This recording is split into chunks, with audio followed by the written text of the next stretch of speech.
Warning. You've reached On the Box with Ray Comfort and are now in a biblical truth zone. Place all questions about theology, current events, and evangelism on the box, where they'll be weighed against the truth of God's Word. Ready your hearts and minds. You're about to be inspired and equipped to fulfill the Great Commission. Programming to engage in 5, 4, 3, 2, 1. Welcome to On the Box with Ray Comfort, the program that leaves you wanting a lot less, but leaves us wanting a lot more because we serve you, our beloved friends, and in serving you, we serve ourselves. So thank you for helping us serve ourselves by serving you. Ray, hi. What are you talking about? I have no couldn't idea. hardly understand that. Me either. Seriously, I was trying to figure it. You have a good weekend? I did. Did you know that thieves in Stockton, California, burst into a Burger King with guns and started robbing the joint and left their car running out the back? An employee saw it running out the back, so he ran out the back, got in their car and drove off. And so Did he steal their car? Yes, he stole their car, parked around the corner. They came running out and panicked, and the police caught them in a nearby field. That's awesome. That was on the weekend. I just loved it. Oh, that's great. Good stories, Ray. Well, we are blessed to have you back with us, friends, as you can tell. We are a bit tired today. Now, why is it after a long weekend, we come back looking tired? Because you've been snoozing all the time. Yeah, and I'm getting old. That's maybe all. that's what it is.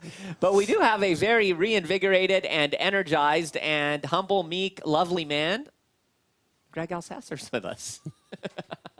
Thank you. Hello, Thank you. Greg. How are you? Good. Great. Greg is one of my favorite people. He Yes. drives me all over the Crazy. place. Yes, I was going to say that. He drives me often when I minister locally, and we always get lost. Even once we went to Greg's church, we got lost going there. Yeah. And even when we've got GPS, we tend to get lost. Yeah, you guys are the epitome of helplessness. Well, no, I just got no sense of direction, so I rely on Greg to take me to places. Yeah, and Greg is helpless. Why don't you go over to Greg to see him? You can see him nodding. Greg, so what is the deal with that? Seriously. I don't know. I took my son to Big Bear not too long ago. It was 4.5 hours, and it's about an hour and a half, 2-hour drive. I got So lost. were you thinking of me when you were driving, or what? No, I wasn't thinking of you. I wasn't very happy, but it cut into vacation time, and part of it was the road was closed, but most of it was I got lost. I just get lost everywhere. Yeah. Well, the right place at the right time today, Greg. Great to have you here. Yeah, you made it here. That's good. Well, friends, we are excited to jump into the topic of the day. As we've shared with you before, Ray has written a book called What Hollywood Believes. It's his infamous work. And we are going to touch today. Okay, wouldn't it be infamous amongst atheists? Yeah, I guess so. And amongst Hollywood celebrities? Yeah. Whose views you have aired to the public? Should we tell them what happened with that word? Which one? Infamous. Oh. Easy as a walking thesaurus. He knows every word there is, but he blew it when he met my mum for the first time, about 10 years ago. You walked up to her and said, the infamous Esther Comfort. Yeah, first time I ever met Ray's mom. He meant famous, infamous. I was practicing my greeting to her on the plane the whole time. So, hey, the infamous Nana, I called her. Al Capone was infamous. Yeah, Yes. got mixed up with my words there. But anyhow, friends, Ray's book, What Hollywood Believes, he touches on various different Hollywood celebrities and talks about their spiritual views and then uses that to springboard into the gospel. And so today we're going to talk about Michael Caine. Michael Caine was born in 1933 in England, and his name was actually Maurice Joseph Micklewhite Oh, why not? Jr. Yeah, I think It's Michael just so many, like John Wayne had a real strange, like Marion or Right. something. Oh, yeah. Michael Caine works good. Michael Caine, in answering a question about his belief in God, said, I see God as being as benign or kindly. My own view is that I look around at everybody, including the vicar and the priest and the rabbi and the Muslim, and I suddenly realize they're human beings exactly like me. I threw them all out the window at a very early age. Boy, he didn't mince any words, did he there? Yeah, I almost can't blame him. England's spirituality is different than the United States spirituality. It's very similar to New Zealand. The Anglican Church is prevalent in England, and the vicars are kind of lacking in... And they talk in a monotone voice, elderly ladies sitting in church, just with tombstones surrounding the church building. So I can understand why Michael Caine, if that was his view of Christianity and religion, tossed it out the window. Right. Yeah, and we see that quite prevalent with Hollywood celebrities. Yeah. Greg, obviously, you've worked as an actor, and you're up on the Hollywood scene to some degree. What is it with that? Why is God been given the boot in Hollywood. Well, I don't. Well, it all comes down to morals. I mean, God has expectations, and when you are an actor, you have to take your morals and you have to throw them out. You can put it under the guise of, listen, I'm doing a character, but everybody knows that, you know, if you're blasphemy, if you're doing nudity, whatever, that's really you at the core. And we know intuitively with our conscience that those things are wrong. Right. And so it's just kick God out. I don't understand the level of thinking when people say, well, because I had a bad priest or had a bad pastor, that they would boot the entire religion out the door. If you have a president that you don't particularly care about, you don't leave your country or dismiss the entire country because you don't care for the leadership. Right. So I've never understood. I think that's an easy escape route for me to go, you know what, I had a bad vicar, I had a bad priest, whole thing is out the window. Right. Also, acting or Hollywood tends to attract people who are talented, good-looking. I think of Greg, and by their own admission, they've got big egos, yes. And they want to be in front of the camera, want praise of men. So they're the sort of people that are attracted to the humility of Christianity. So right. Within Hollywood, you have a town or a city that is by nature anti-Christian, anti-God, because it's attracted those sort of people. Right. Yeah, it's almost elevating, though, of themselves to the position of God. Yeah. You know, it's amazing. When you see some of the adulation that some of these celebrities get, the applause. I mean, you think of some of them standing in front of crowds of thousands of musicians, or, you know, or you think of maybe even the Oscars and crowds are lining the streets and people are, you think of even a guy like Justin Bieber, you know, or even the Beatles back in the day. Yeah. Women just passing out and people just dying to touch them. And so... Oh, Kirk Cameron. Yeah, well, what Kirk went through, you know. I mean, if it wasn't for Kirk growing up in a home where his parents kept him grounded, right? They kept him living a normal life. He had chores. He had, you know, curfew. He had, you know, I think he would have gone that route, but God was gracious. But I think they're built up so much that they replace God with themselves. Yeah. And that's a tragedy. Absolutely. So, Ray, Michael Caine, you're very familiar with him and his career. And Michael Caine? Yeah, I read the notes. Yeah, Michael Caine is Greg Elsasser's favorite actor. And I was very impressed when I saw him act back when I was about 18, 17. I went to a movie that wasn't a good movie. When I say it wasn't a good movie, it was an R16. And those days compared to nowadays, it's pretty tame. Right. But I had some sort of fairly tame sex scenes in it. But I was a non-Christian at the time.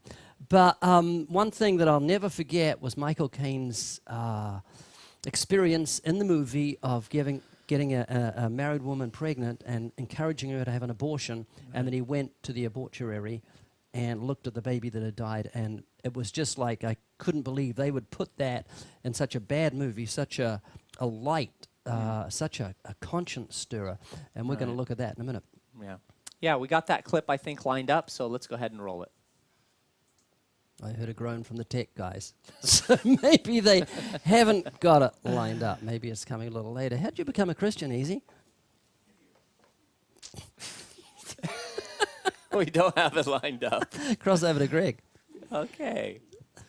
Are we going to have that line? Are we going to have that at all, guys? No, we're not. We'll just move on. So, yeah, Ray, what was it you said, though, the main thing about that? It was very moving because he says, I want to see what's been aborted. So he goes behind a curtain, and they do a close-up of his face, and he looks at the baby, and you just, what was supposed to be a fetus, you don't get to see it, but you see his facial expression where he just immediately went into, it's just hard to explain, a sense of horror and weeping and almost choking as he looked at this and realized it was a fully formed baby that had just been aborted. And then he comes out and he tries to explain to the lady what he had just seen. And then he explains to a friend that this was a baby. And he said, I murdered him. That's what Michael Caine said about this baby. And this is in the middle of just a smutty little movie. And I was very impressed. Greg? Yes. I'd be curious. I didn't see the original. You know, they made a remake. Yes. Yeah, they dropped that scene. That's what I was wondering. I was wondering if they, nowadays, if they would just take that out completely because we've lost all sense of morality and I grabbed that movie when I heard about it, and I looked at that portion. I was able to find it, I think, online. I went zoomed to where I knew it had happened. I knew the point, and they had completely cut it out, which was tragic. But we do have it online, and it's called, I can't remember what it's called, but it's worth checking out. Yeah, no, it's really good. Okay, weekend debrief. How was your weekend, Ray, out at Huntington? It was actually very good.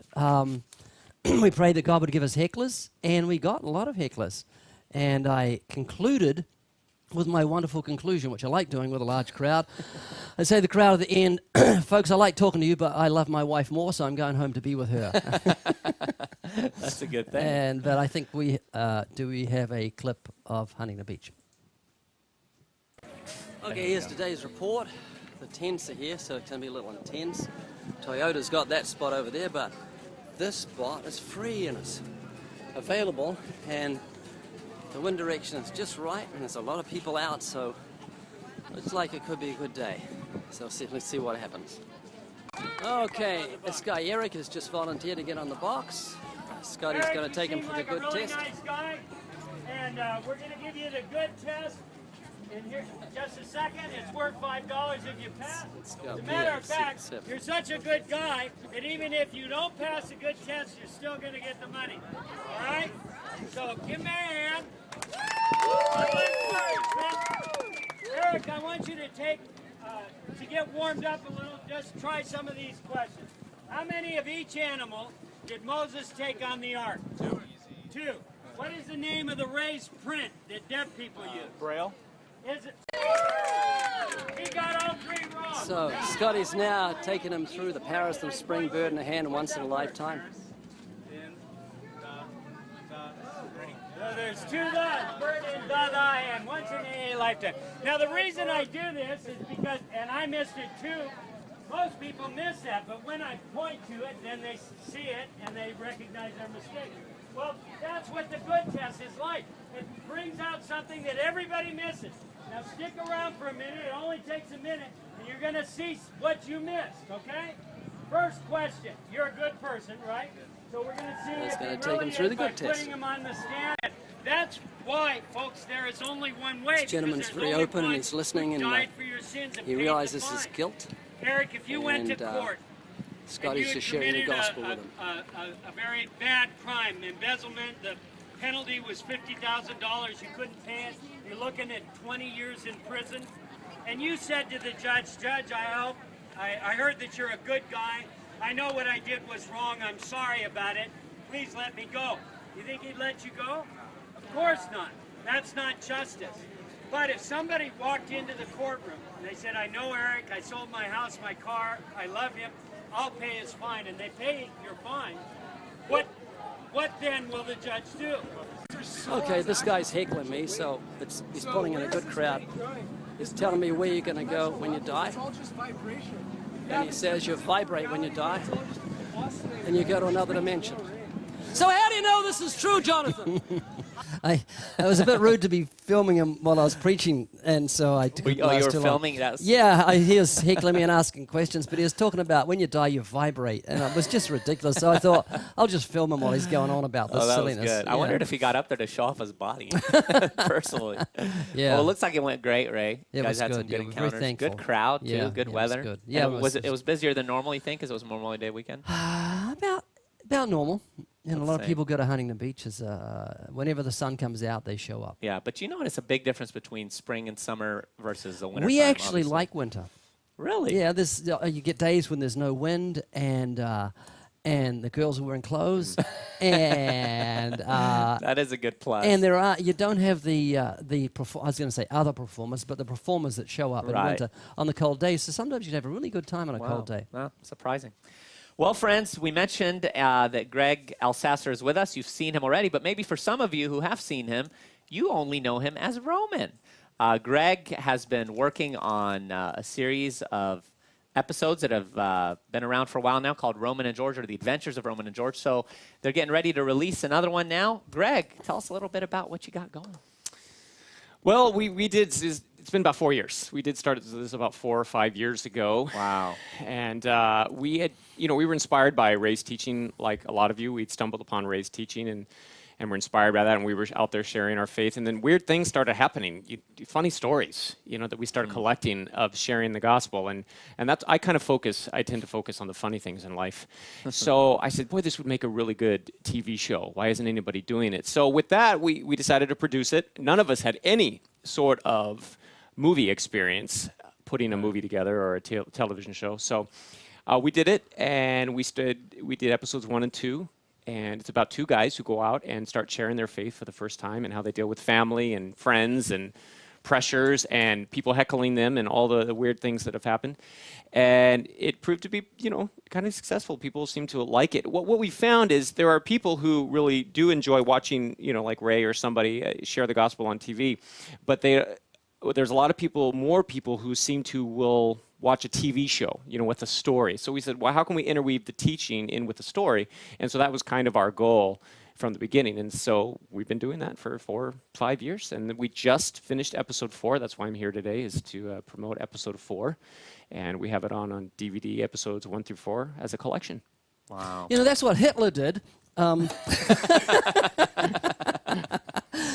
The Nazis in the war put out a propaganda film as a documentary on the Titanic, and it bombed.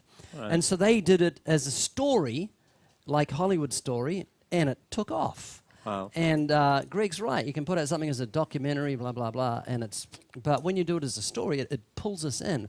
And I think the stand-up comedy, the key with stand-up comedy is the fact that if your audience can identify with something you say, you've had that experience in a plane where you get hit in the head by a lady's bag, right, and the comedian makes fun of it, then you identify. Well, when you're watching Roman and George, if you have done any evangelism, you will identify with it. I mean, I was just rolling on the floor, well, not really, but I was laughing out loud when I saw Greg and his wife hear a knock at the door, and she says, Jehovah's Witnesses, and they fell to the floor.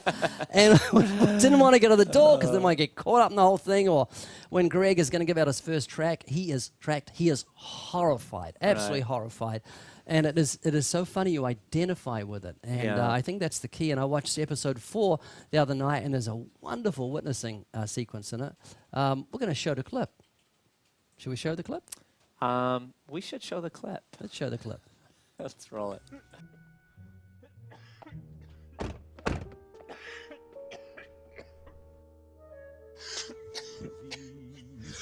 Eliyahu hatishbi, Eliyahu, Eliyahu, Eliyahu hagiladi. Now that I have filled the cup with wine, it's time to invite our special Passover guest in. Do you know who this cup is for, Sarah? Elijah! And which one of you would like to open the door and invite Elijah in? I will. I'll do it.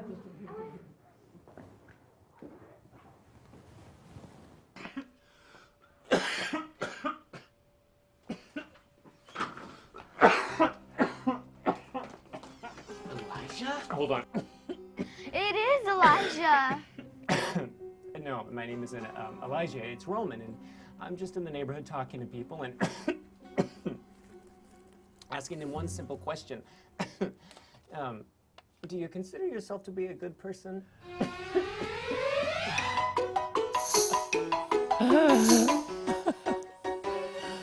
There's stacks of stuff awesome. just like that. That is so good. That's the sort of thing that would happen. You go to door knocking for the first time, you're terrified, you hadn't washed, you had a cold or something, and it's Jews celebrating Passover. Oh, it's great. And for me, the ultimate test with these sorts of things is my children. So I had taken some of the previous episodes home for the kids to watch, and they loved them. They were begging for more, because it's not only, humorous and entertaining, but it also has, great biblical truth that's convicting and encouraging. And so, Greg is a good actor, seriously. Yeah. So, Greg, how was it putting this last one together? I mean, did you guys feel you were more into the kind of groove with doing it, or how'd that go? Sorry, I'm still being shocked of being compared to Hitler. I'm a high school teacher by trade, and I've been called a lot of things, but Leave it to Ray Comfort. never that. All right. So what was your question? Yes. Was it hard? It was difficult. Yes, it was, but it was fantastic. It was a lot of outside shooting. But I tell you, what was so neat for me is I've done a lot of evangelistic encounters over the last 5, 6, 7 years. And the guy playing a kid who I was witnessing to is a 21-year-old phenomenal actor for his age. He was very good. I was very impressed. Yeah, his name is RJ. And he really got real serious into the character, and he's not a Christian.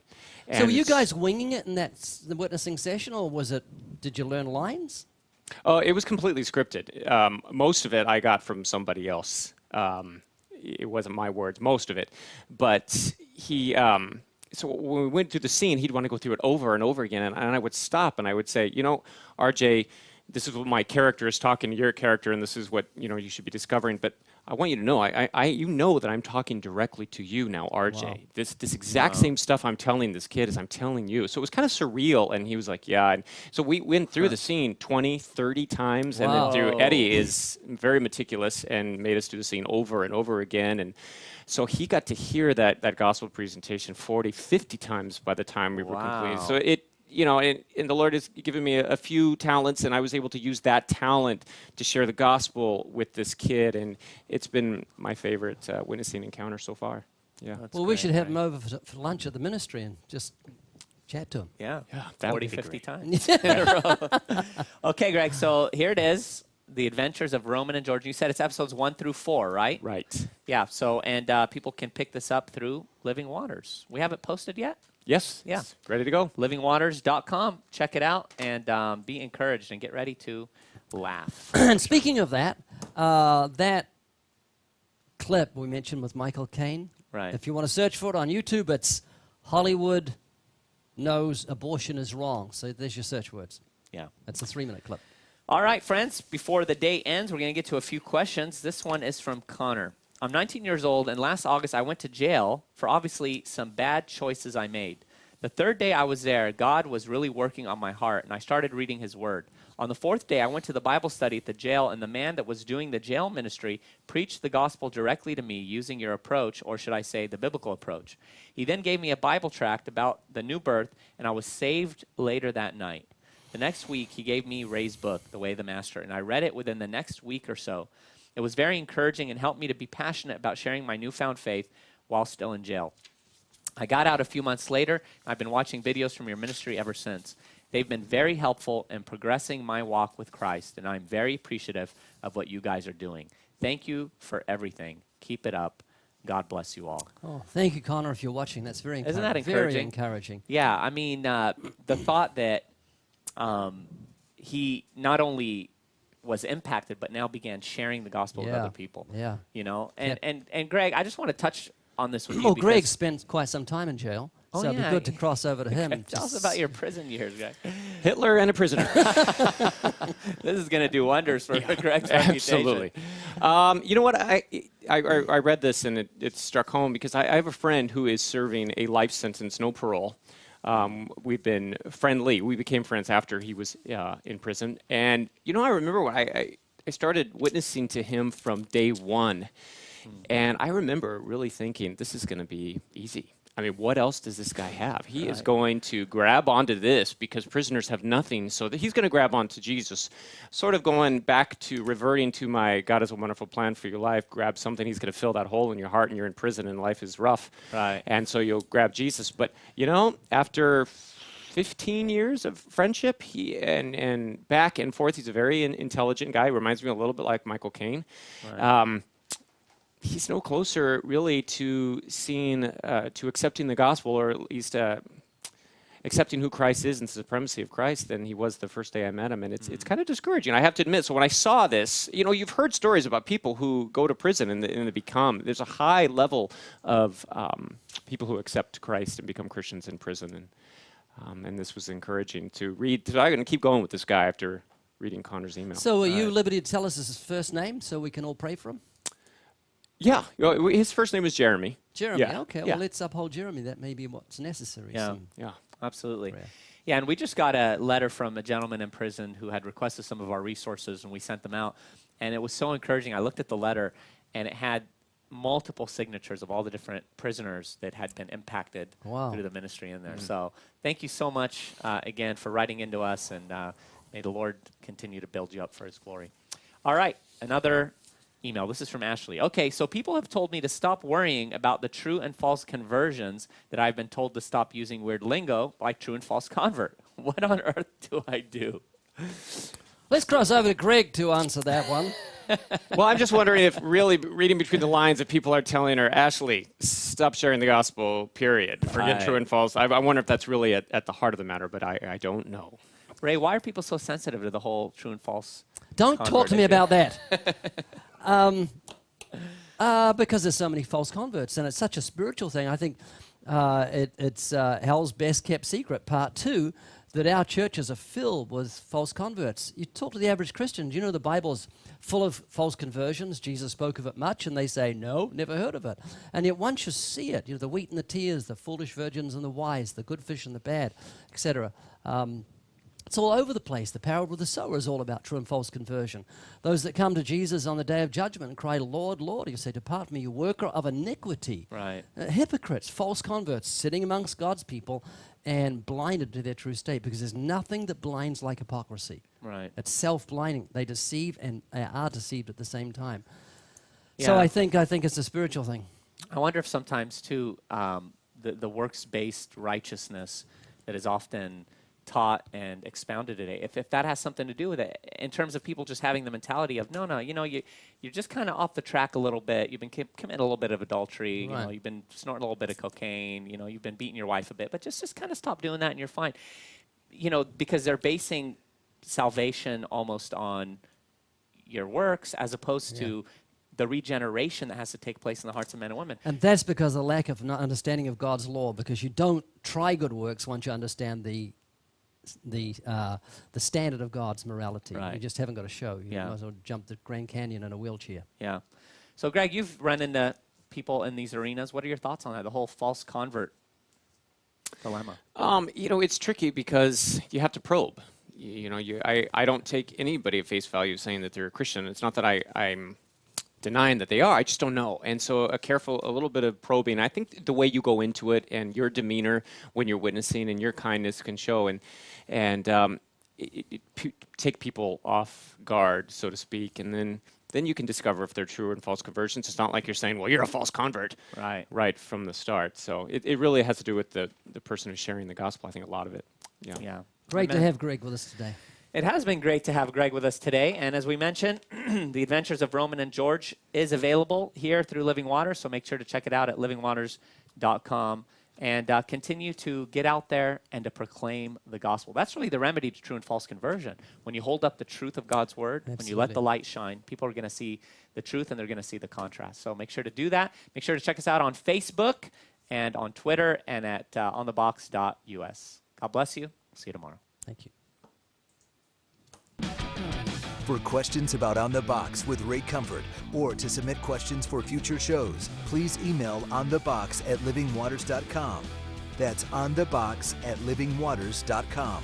On the Box with Ray Comfort is an outreach of Living Waters. For more resources to inspire and equip you to fulfill the Great Commission, check out livingwaters.com or call toll-free 1-800-437-1893. Now go and preach the gospel.